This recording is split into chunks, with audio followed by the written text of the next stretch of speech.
Shalom, salam jumpa kembali dengan saya Pendeta Simon Petra Sihombing. Saudaraku, sebelum kita mendengarkan kebenaran firman Tuhan melalui renungan di pagi hari ini, marilah kita terlebih dahulu berdoa. Damai sejahtera Bapa yang melampaui segala akal, itulah yang memelihara hati dan pikiranmu di dalam Kristus Yesus Tuhan kita. Amin.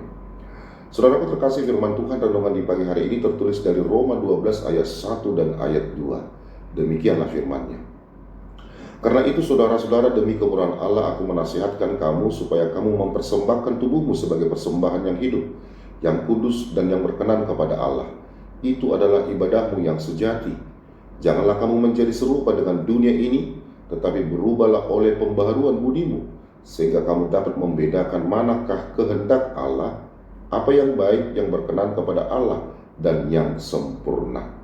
Demikianlah pembacaan firman Tuhan. Saudara terkasih, setiap orang pasti menginginkan perubahan di dalam hidupnya. Kita ingin keadaan menjadi lebih baik, pekerjaan yang lebih baik, keluarga yang lebih baik, pelayanan yang lebih baik, dan masa depan yang lebih baik. Namun firman Tuhan hari ini mengajarkan bahwa perubahan yang paling penting bukan selalu perubahan keadaan di luar diri kita, tetapi perubahan yang terjadi di dalam diri kita. Paulus berkata, berubahlah oleh pembaharuan budimu.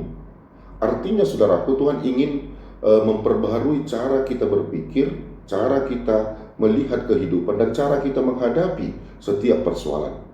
Kadang-kadang kita berdoa, Tuhan ubahlah masalahku, tetapi mungkin Tuhan sudah berkata, anakku, aku ingin mengubah hatimu terlebih dahulu.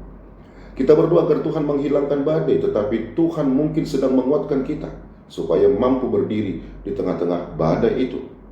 Kita meminta Tuhan membuka jalan, tetapi Tuhan mungkin sedang mengajar kita untuk percaya meskipun jalan itu belum terlihat.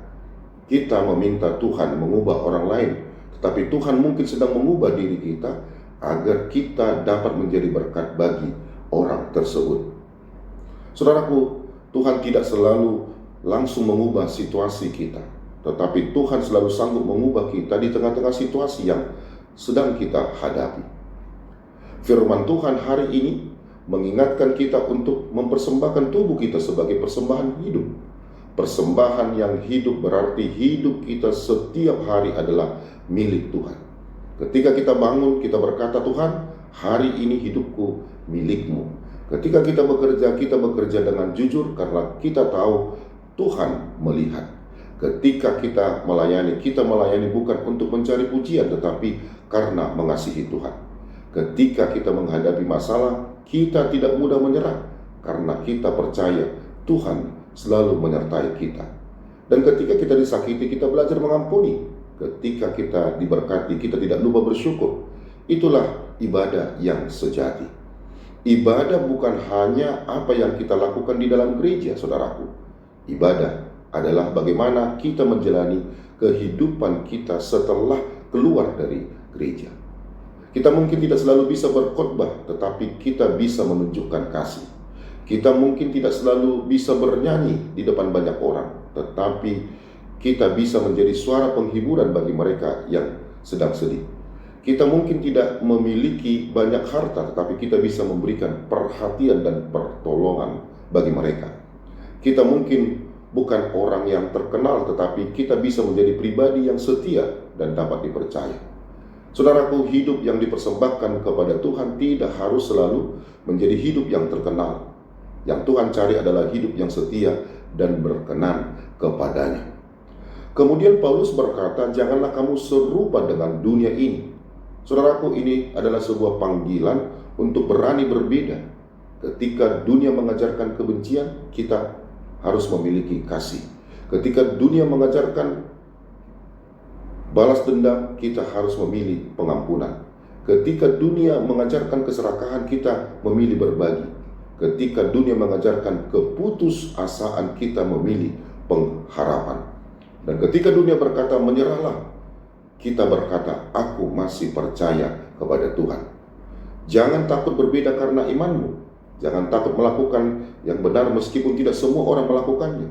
Jangan takut mempertahankan integritas meskipun ada harga yang harus dibayar. Lebih baik berjalan bersama Tuhan meskipun sendirian daripada mengikuti banyak orang, tetapi menjauh dari kehendak Tuhan. Saudaraku terkasih, mungkin hari ini ada yang sedang merasa hidupnya tidak berarti. Mungkin ada yang kecewa dengan masa lalu. Ada yang merasa gagal. Ada yang merasa terlalu banyak kesalahan yang telah dilakukan. Tetapi firman Tuhan hari ini mengingatkan kita bahwa Tuhan masih dapat memperbaharui hidup kita. Masa lalu mungkin tidak dapat kita ubah, tetapi Tuhan dapat memakai masa lalu untuk membentuk masa depan kita. Kegagalan tidak harus menjadi akhir cerita. Luka tidak harus menjadi alasan untuk berhenti. Kekecewaan tidak harus membuat kita kehilangan harapan.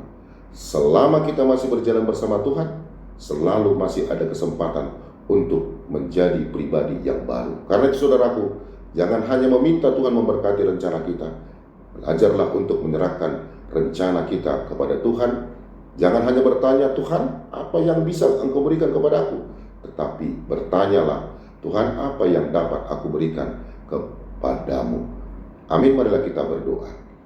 Bapa dalam surga, terima kasih ya Tuhan untuk kebenaran firman-Mu yang menyapa kami di pagi hari ini. Sungguh luar biasa ya Tuhan, di mana Engkau mengingatkan kami agar kami jangan serupa dengan dunia ini, dan kami menjadi orang yang selalu mau berubah. Bapa dalam surga, berkati senantiasa kami di tengah-tengah pelayanan kami, di tengah-tengah keluarga kami, dan kami juga tidak lupa mendoakan buat jemaat-Mu, sahabat kami, keluarga kami yang mengalami sakit penyakit. Tuhan yang memberikan kesembuhan bagi mereka. Di dalam Kristus Yesus kami berdoa dan mengucap syukur kepada-Mu. Amin. Selamat beraktivitas, tetap semangat saudaraku. Tuhan Yesus Kristus memberkati kita semua.